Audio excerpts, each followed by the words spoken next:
Assalamualaikum warahmatullahi wabarakatuh. Selamat datang di podcast Faktiva TV.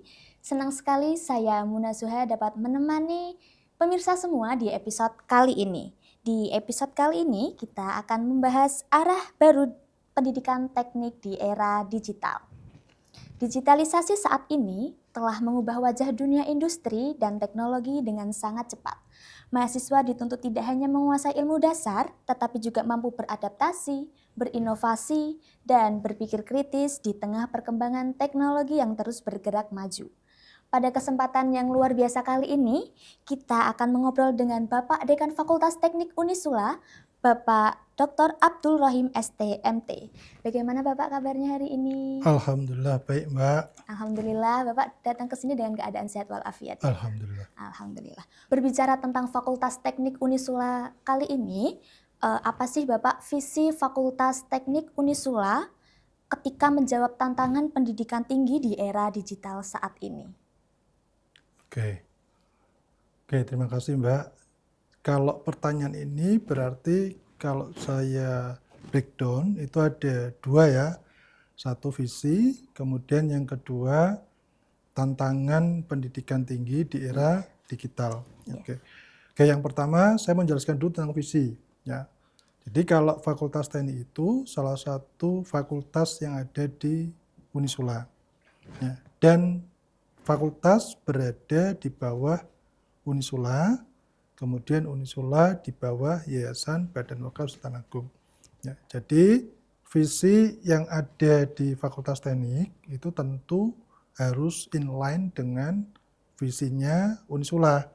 Ya, artinya unit-unit di bawah Unisula itu visinya harus selaras atau inline dengan yang ada di atasnya yaitu Unisula. Tidak boleh bertolak belakang. Ya. Kalau kita lihat visinya Unisula itu kan sebagai universitas atau lembaga tinggi yang punya visi membangun generasi khairah ummah. Ya, di dalamnya di sana juga ada tentang pengembangan ilmu dasar dan juga teknologi ya untuk membangun peradaban Islam seperti itu. Dan di visinya teknik pun kurang lebih tidak berbeda dengan visinya Unisula. Hanya saja karena Fakultas Teknik itu kan punya ciri khas ya, sehingga pada visi Unisula itu ada tambahan yaitu mengembangkan ilmu dasar, ilmu teknik dan juga aplikasinya. Jadi untuk mendukung pendidikan, kemudian penelitian, pengabdian masyarakat dan juga untuk peradaban umat gitu. Seperti kalau kita ada pengabdian kepada masyarakat, artinya ilmu dasar, ilmu teknik dan juga aplikasinya itu dibuat untuk ke arah sana. Ya. Dan terkait tantangan pendidikan tinggi, khususnya Fakultas Teknik di era digital ya, sebenarnya kalau kita lihat tantangan pendidikan tinggi secara umum itu kan ada pada salah satunya pada sarprasnya ya, artinya ada kesenjangan pada penggunaan sarprasnya karena tidak semua katakanlah tidak semua siswa atau mahasiswa itu punya sarpras untuk mengikuti era digital seperti itu. Misalnya tidak semua mahasiswa punya laptop, ya itu memang temuan di lapangan seperti itu. Jadi itu salah satu kesenjangan yang ada di tantangan pendidikan tinggi di era digital. Ya, tetapi secara umum bahwa Fakultas Teknik itu mampu untuk menjawab tantangan tersebut ya karena kita juga punya yang namanya kurikulum ya, karena kalau kurikulum itu kan harus selalu diupdate ya, ada perkembangan pada makronya dan juga mikronya, dan itu dalam proses untuk perbaikan atau pengembangan kurikulum itu kan kita selalu mengajak stakeholder ya untuk kumpul bareng, duduk bareng gitu, kemudian membicarakan sebenarnya apa ini yang up to date sekarang ini. Jadi Fakultas Teknik sebenarnya dalam hal menjawab tantangan pendidikan tinggi di era digital itu secara kurikulum, kemudian secara sarpras, itu sudah boleh dikatakan mampu untuk menjawab tantangan pendidikan tinggi seperti itu.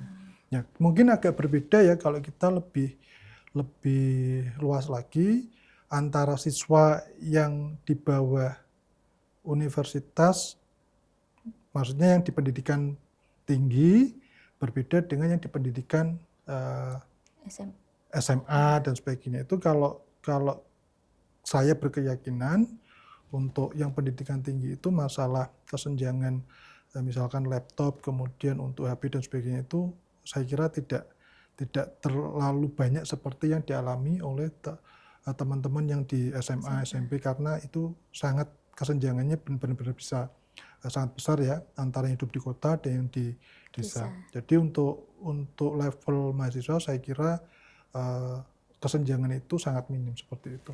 Ya. Membahas tentang visi teknik Unisula ini ya Bapak ya. Ya. Program studi apa aja sih yang ada di teknik Fakultas Unisula ini? Ya. Oke, sampai dengan hari ini ya, Fakultas Teknik itu mempunyai 5 program studi. Kalau 5 program studi itu kalau kita bedakan ke teknik sipil dan perencanaan wilayah dan kota. Tetapi untuk teknik sipil sendiri itu kami punya prodi S1, prodi S2 dan prodi S3. Jadi untuk instansi atau universitas swasta kami termasuk punya program teknik sipil yang lengkap mulai dari S1 sampai dengan S3. Sementara untuk prodi kami berikutnya ada perencanaan wilayah dan kota. Itu kami punya S1 dan kami baru saja buka program magister perencanaan wilayah dan kota. Jadi secara total karena ini kami punya 5 dan mudah-mudahan di pertengahan tahun ini kami sudah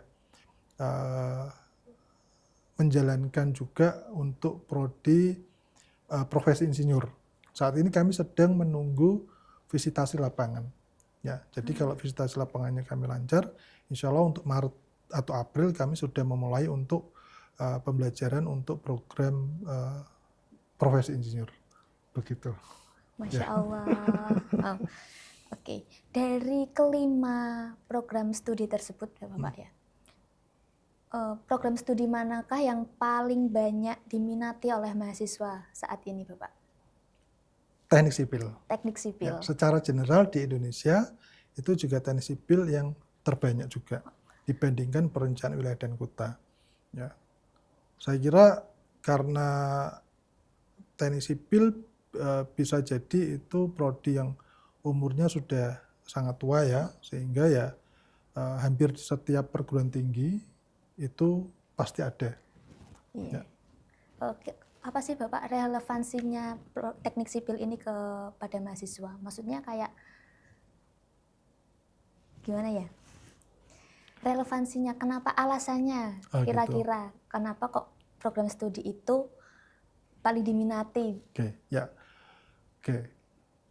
Teknik itu dilihat orang itu punya grade yang lebih tinggi dibanding ilmu-ilmu sosial ya. Itu yang setahu saya seperti itu ya, sehingga orang ada kebanggaan juga untuk bisa masuk ke teknik karena teknik itu dianggap susah, dianggap sulit, sehingga untuk kemudian bisa lulus dari program teknik, misalkan teknik sipil itu jadi suatu kebanggaan bagi diri sendiri. Dan di lapangan itu juga beberapa info itu juga menyebutkan bahwa orang dari lulusan teknik itu punya salary lebih tinggi dibandingkan lulusan yang bukan lainnya. Teknik seperti itu. Jadi itu saya kira salah satu kenapa banyak mahasiswa yang menyerbu untuk studi di teknik. Seperti itu. Okay. Ya. Wow, sangat-sangat insight baru nih ya Bapak ya. Oke. Ngomongin minat mahasiswa nih Bapak ya. Sejauh ini strategi apa saja yang telah dilakukan Fakultas Teknik Unisula untuk mencetak talenta mahasiswa yang adaptif terhadap digitalisasi? Ya, jadi untuk strategi untuk membangkitkan talenta mahasiswa teknik, Iya, khususnya di era digital. digital ya, strateginya yang pertama itu di fakultas itu kan sebenarnya ada beberapa organisasi mahasiswa ya, seperti itu. Nah, kita perlu ingat juga bahwa strategi itu bisa dibuat, kita harus juga melihat yang mau kita fokuskan itu yang mana. Ya. Karena kalau mahasiswa S1 sekarang itu kan generasi Gen Z Z. gitu ya, Iya, Gen di Z. mana karakternya dari generasi Z itu adalah dianggap sebagai digital native karena lahirnya pada saat internet sudah ada. Iya. Nah, dan itu karakter yang sebenarnya tidak bisa dirubah ya, dalam artian mereka dari kecil hidup sudah dalam kondisi melek Perdagangan. atau Iya. melek digital gitu ya, karena hidup di era internet sehingga dikatakan sebagai digital native. Nah, dan itu yang harus kita lihat, sehingga strategi apa yang pas untuk teman-teman mahasiswa S1 itu yang mereka itu digital native seperti itu. Ya tentu kalau kita tidak melihat itu, tentu strateginya tidak bisa ini ya, tidak bisa tepat gitu ya. Nah, strategi yang kita pakai ini tentunya menyangkut juga pada capaian pembelajaran ketika nanti mereka lulus harus seperti apa, itu juga kita fokuskan ke sana. Ya artinya bahwa strategi salah satunya itu mahasiswa kan punya wadah organisasi mahasiswa ya, dan di sana itu saya selalu dalam proses fakulter ketika mereka mulai masuk menjadi mahasiswa itu saya selalu tekankan bahwa teman-teman mahasiswa itu sebisa mungkin ya harus ikut dalam organisasi kemahasiswaan. Karena apa? Karena di sana itu banyak belajar ya. Belajar bekerja dalam tim. Ya, harus pandai berkomunikasi. Karena 80% ya skill yang diminati atau diharapkan dari dunia industri itu 80%-nya adalah soft skill. Dan soft skill itu bisa didapatkan kalau kita mau ya berorganisasi ya. Di sana banyak bekerja dalam satu tim ya, tidak mungkin hanya bekerja dalam personal ya. Dan di sana mulai ada kasus-kasus, mereka harus belajar bagaimana cara memberikan solusinya ketika ada masalah, dan itu saya kira strategi yang cukup baik juga untuk teman-teman mahasiswa teknik yang mereka memang digital native. Ya, saya kira itu ya untuk strateginya ya. Artinya di kurikulum juga kan banyak tugas ya, di mana tugas itu biasanya kelompok gitu. Ya. Buat kemudian presentasi, ya kemudian bagaimana cara defend kerjaannya ya terhadap misal dosen-dosen penguji dan sebagainya. Artinya bahwa strategi yang dilakukan oleh Fakultas Teknik itu ya, mengarah ke apa yang sebenarnya diharapkan oleh stakeholder seperti itu. Ya. Oke. Tadi kan membahas strategi Fakultas Teknik Unisula ini ya Bapak. Sekarang sejauh mana pemanfaatan teknologi digital dalam proses pembelajaran mahasiswa teknik saat ini? Kalau tadi kan Bapak jawab kayak kerja kelompok salah satunya ya Bapak ya. Nah itu selain itu apa lagi Bapak? Apakah ada atau pengembangannya, maksudnya pengembangannya? Ya, sebenarnya kalau kita bicara pemanfaatan teknologi digital ya, di Unisula sendiri kan sebenarnya banyak menggunakan platform ya, seperti sistem informasi akademik seperti itu.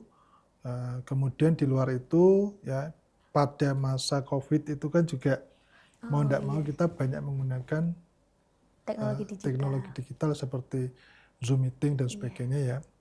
Saya melihat memang di beberapa negara ada perbedaan ya, seperti misal kalau di Belanda itu mereka tidak pakai Zoom tetapi pakai platform yang lain gitu, seperti itu, seperti Google Meeting dan sebagainya. Artinya saya melihat beberapa negara itu punya platform sendiri-sendiri ya. Sementara kalau di Indonesia kan lebih banyak menggunakan Zoom meeting ya, Zoom karena meeting. memang telah familiar.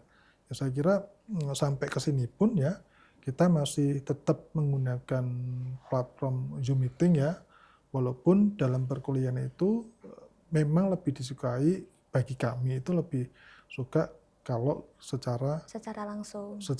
offline. Tetapi tidak menutup kemungkinan juga ketika kami itu melakukan asistensi ya, tugas akhir, kemudian kerja praktek ya, ada juga tesis S2, disertasi S3 itu kami melakukan pendekatan asistensi itu juga menggunakan platform seperti Zoom Meeting seperti itu. Ya. Kemudian WA seperti itu. Artinya fleksibilitasnya jauh lebih tinggi sekarang ya ketika perkembangan teknologi itu yang luar biasa seperti itu. Jadi tetap Ya. fleksibel Ya, kayak ya, gitu. ya. Mengikuti perkembangan zaman digital. Gitu. Ya. Oke. Jika tadi kan pemanfaatan teknologi digital, sekarang tuh kira-kira dari semua tadi, dari strategi sampai pengimplementasian itu apakah ada dampak resiko seperti apa mahasiswa terlalu bergantung pada teknologi tanpa memahami konsep pembelajaran dasar teknik? Resiko itu pasti ada. Iya. Ya, seperti hanya kalau pisau ya, pisau itu kan tergantung ya, mau digunakan baik ya bisa, digunakan untuk yang jelek juga bisa. Ya. Nah terkait tadi yang saya sampaikan bahwa anak-anak kami S1 ini kan dia adalah digital native ya, Gen Z ya. Artinya bahwa yang perlu ditekankan di sini adalah bahwa kita mesti wise atau bijaksana dalam menggunakan teknologi. Ya, karena masalah itu datang ketika kita tidak menggunakan teknologi itu dengan benar. Ya, misalkan ada masalah yang berlebihan gitu ya, kita harus pandai menyikapinya. Artinya jangan sampai apa yang kita tulis, apa yang kita pikirkan, kemudian kita share itu jadi bumerang bagi kita. Jadi sebenarnya penekanannya itu lebih untuk para mahasiswa itu selalu diingatkan bahwa hati-hati dalam menggunakan media sosial. Ya. Sekali lagi itu harus hati-hati karena memang mereka kan bukan lagi yang senior ya, artinya jiwa mudanya kan dominan. Nah, itu kami sering ingatkan bahwa resikonya sebenarnya lebih ke sana ya, lebih kepada tidak bijaksana dalam menggunakan teknologi. Ya, seperti itu. Tapi kalau untuk kurikulum kami sebenarnya juga sudah mengakomodir semua seperti itu ya. Jadi sebenarnya resikonya itu ya tadi, saya lebih cenderung ke arah bagaimana cara menggunakan teknologi secara bijaksana saja seperti itu. Ya. Oke. Termasuk ini resikonya dalam pembelajaran itu ya pada arah ke plagiarismenya. Itu yang perlu digarisbawahi juga. Walaupun sebenarnya kalau di Unisula sendiri kan ada kontrol dari plagiarisme itu kan, misalkan untuk tugas akhir ya, itu kan ada Turnitin seperti itu digunakan. Tetapi memang di luar itu ya ada banyak plagiarisme terhadap penggunaan teknologi. Itu sangat marak. Ya. Warning bagi semua mahasiswa. Oke, sekarang Bapak ya. Bagaimana peran dosen dalam menyeimbangkan penguasaan teori, praktik, dan teknologi digital? Oke. Dosen itu kan bekerja ada panduannya. Seperti itu ya. Artinya tidak random seperti itu kan. Nah, kalau kita bisa bicara tentang pembelajaran, tentu kita ada yang namanya kurikulum. Ya. Jadi kalau tadi disinggung apakah teknologi itu kemudian bisa mengalihkan keteknikan, tentu tidak. Ya, karena kurikulumnya jelas. Ya, kurikulum teknik ya dominan ilmu-ilmu teknik akan diberikan. Ya, karena kalau kita bicara kurikulum, Mbak, ada yang namanya Badan Musyawarah Perguruan Tinggi, misalkan teknik sipil ya, Badan Musyawarah Perguruan Tinggi Teknik Sipil seluruh Indonesia. Jadi ada yang namanya kurikulum inti.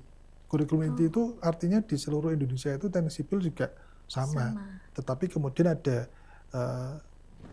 kurikulum lain seperti muatan Unisula, kemudian ada yang sifatnya lokal dan sebagainya. Itu kemudian kita kembangkan sendiri berdasarkan sifat lokal kita. Misalkan kita dekat dengan Pantura, yang dekat pelabuhan, kita hidup di kawasan Semarang Bawah yang rentan banjir dan sebagainya, itu bisa jadi muatan untuk dijadikan mata kuliah kita. Jadi kalau untuk intinya itu teknik sipil di Indonesia sama semua. Yang membedakan adalah yang lokal. Dan itu juga SKS-nya juga yang tidak terlalu besar juga. Seperti itu. Jadi tadi tentu dosen mengajarkan berdasarkan kurikulum, ya, dan tentu itu ada porsi-porsi tekniknya, teknologinya, keislamannya seperti itu, Mbak. Menurut Bapak nih Bapak, seberapa penting kolaborasi Fakultas Teknik Unisula dengan industri berbasis teknologi digital? Oke, sangat penting. Ya, kenapa? Karena sebenarnya ada kesenjangan, ya, ada gap antara dunia industri dan juga di dunia digital pendidikan. Ya. Kesenjangan atau gap itu karena kalau di dunia industri itu kan perkembangannya cepat sekali, ya. Sementara kalau di dunia pendidikan itu tertinggal, sehingga dikatakan ada kesenjangan atau gap antara industri dan juga dunia pendidikan. Ya, tetapi untuk mengantisipasi itu kan sebenarnya ada juga tadi seperti kurikulum, ya. Kurikulum itu harus selalu diupdate, ya.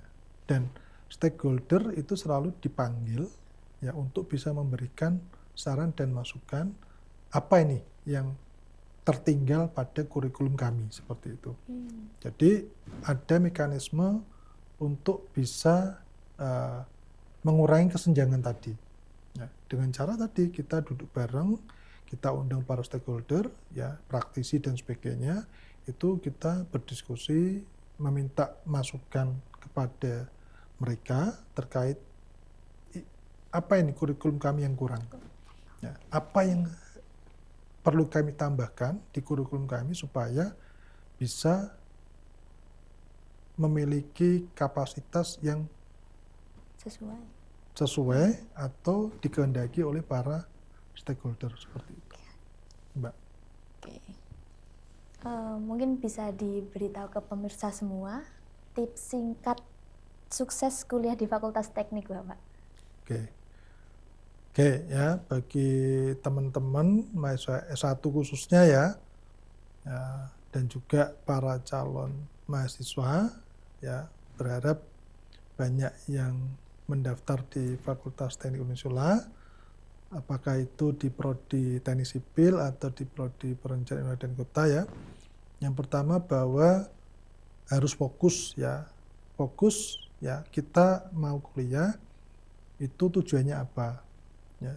Jadi perlu di awal itu harus tahu tujuannya apa, ya, sehingga kalau ada dalam perjalanannya itu oleng gitu, ya, itu harus diingatkan bahwa tujuannya apa, ya.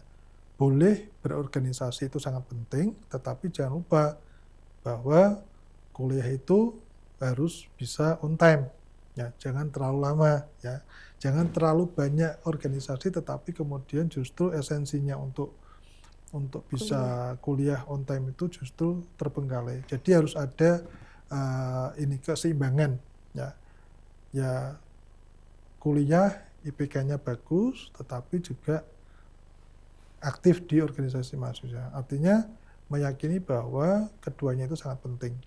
Jadi fokus, ya, yang sudah dimulai harus diselesaikan.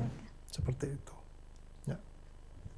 Oke, terakhir nih Bapak, apa pesan Bapak Dekan untuk calon mahasiswa yang ingin masuk Fakultas Teknik di era serba digital ini? Oke, ya, bagi teman-teman, ya, saya meyakinkan, ya, bahwa di Fakultas Teknik Unisula Ya, kami punya kurikulum ya yang tentu akan membantu untuk bisa berkembang gitu ya, mulai dari hard skill-nya, soft skill-nya, kemudian juga digital skill-nya juga. Ya, jadi ayo para calon mahasiswa yang saat ini masih bingung untuk mencari sebenarnya mau di program studi yang mana, ya yakinlah bahwa untuk keberhasilan Anda nanti ya salah satunya bisa melalui Fakultas Teknik Unisula. Masya Ya, Allah. seperti itu. Oke. Wow, luar biasa sekali ya teman-teman. Perbincangan kita hari ini ternyata menjadi lulusan teknik di era digital bukan hanya soal penguasaan teknologi, tetapi juga tentang karakter dan kesiapan untuk terus beradaptasi. Kita dapat melihat bahwa digitalisasi bukan sekedar tantangan, tetapi juga peluang besar bagi dunia pendidikan teknik. Mencetak talenta mahasiswa teknik yang unggul di era modern membutuhkan kolaborasi, inovasi, dan kesiapan untuk terus beradaptasi dengan perkembangan teknologi. Terima kasih Bapak Dekan atas insight yang sangat menginspirasi ini ya Bapak. Sama-sama, Mbak.